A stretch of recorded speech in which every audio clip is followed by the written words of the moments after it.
Gros plan maintenant sur une innovation pour le moins originale en matière de poubelles. Une société de Gembloux vient de se lancer dans la fabrication de sacs répulsifs à base d'huiles essentielles. L'idée, c'est de faire fuir les chiens ou les chats qui parfois les déchirent et répandent donc les déchets sur la voie publique.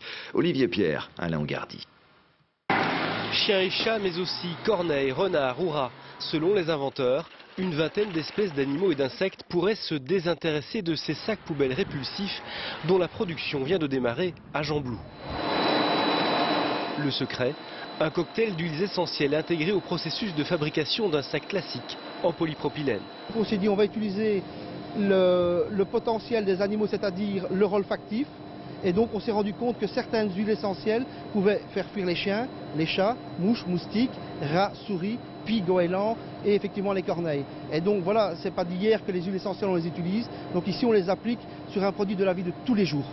Une vingtaine de clients potentiels seraient intéressés parmi le secteur de la grande distribution et aussi parmi les collectivités locales.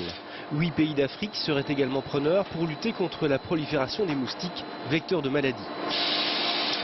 Une idée qui a séduit ce fabricant de Gembloux, l'une des 2 dernières entreprises wallonnes de sacs plastiques. Cette solution est maintenant efficace, a été testée dans plus de 50 endroits et nous sommes très fiers d'ailleurs de pouvoir dire que ça dépasse de loin nos espérances quant à l'attrait que ça apporte en dehors de nos frontières. Ce projet, un changement radical pour Alain qui est pompier à Namur et Dany, responsable technique d'une société de nettoyage. C'est pas du tout mon métier parce qu'on n'est pas des fabricants de plastique, je veux dire. On a émis un concept et une solution qui peut s'appliquer au plastique.